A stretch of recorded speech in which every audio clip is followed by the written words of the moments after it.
This is me, Spoon Beast.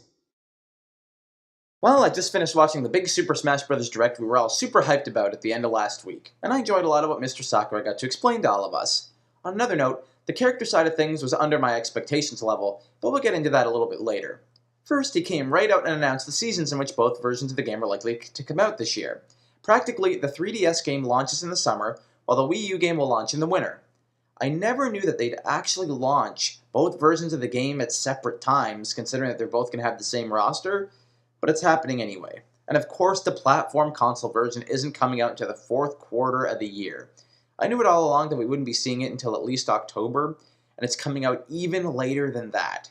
Probably in November if I had to bet. Now, since I'm sure most of you were watching like me, I don't need to break down the entire thing, so I'm going to talk about the highlights from the presentation, my own highlights.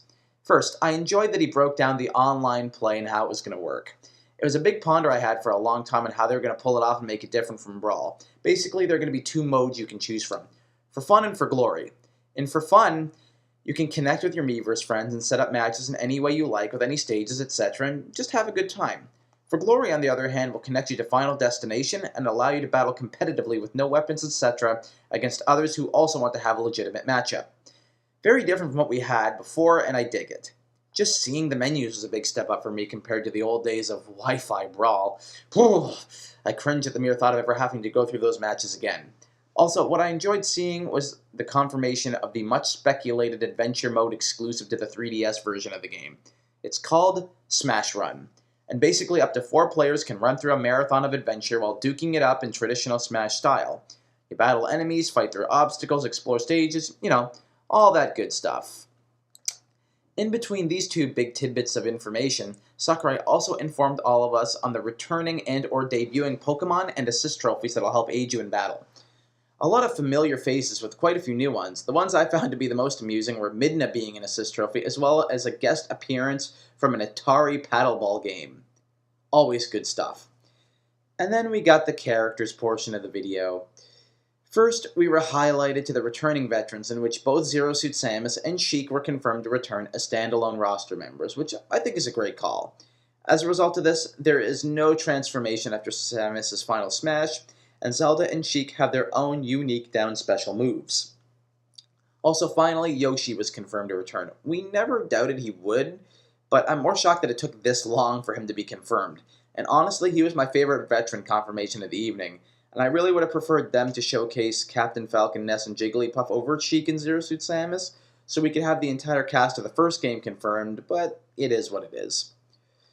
Kirby's hammer attack was given a charge upgrade, and he also has a new and far more appropriate final smash. He was given this giant sword from his franchise over, boiling people in a pot. Olimar had been given tweaks also, such as less Pikmin in his lineup, you have 3 instead of 5, and recovery that uses flying Pikmin now instead of that weird grappling thing he used to use. All previously announced newcomers were then given a little highlight and package of their own as well, and shortly after that, Sakurai closed out the presentation with some final words. Then, in typical end of majorly hyped Smash event fashion, we are greeted to a brand new Pokemon-themed trailer, and I for a while really thought they were going to confirm Mewtwo. Then they revealed that Charizard is going to be a returning fighter on his own. So I'm guessing the trainer concept has been cut unless they're going to use a more updated set, but with the reveal that came after this, I don't think that's going to be the case. After this, rising out of the shadows, is our latest newcomer, straight from Pokemon X and Y, Greninja. I know very little about this Pokemon, and if there is any big-time hype behind it, I know that it is one of a favorite of many in the new X and Y games, and that's about all I know. But this Pokemon itself looks to be a very, very interesting fighter. Even though for me personally, I'd have enjoyed a Mewtwo confirmation more, the one big thing that Greninja's confirmation did was it finally put to rest that stupid translator roster leak rumor that looked to be on the verge of actually being legitimate until tonight. And if you don't know the rumor that I'm referring to, just Google it, you'll find it easily. I really did have my expectations high when it came to newcomers. I expected, for a huge presentation like this to at least have 2 big brand new reveals. And since we only did get one, I can't say that I'm not disappointed over it. But the fact is, both games clearly won't be launching until after E3. And due to that, they must have at least one huge last trailer saved for that event, at least before the 3DS version hits stores in the month or two afterward.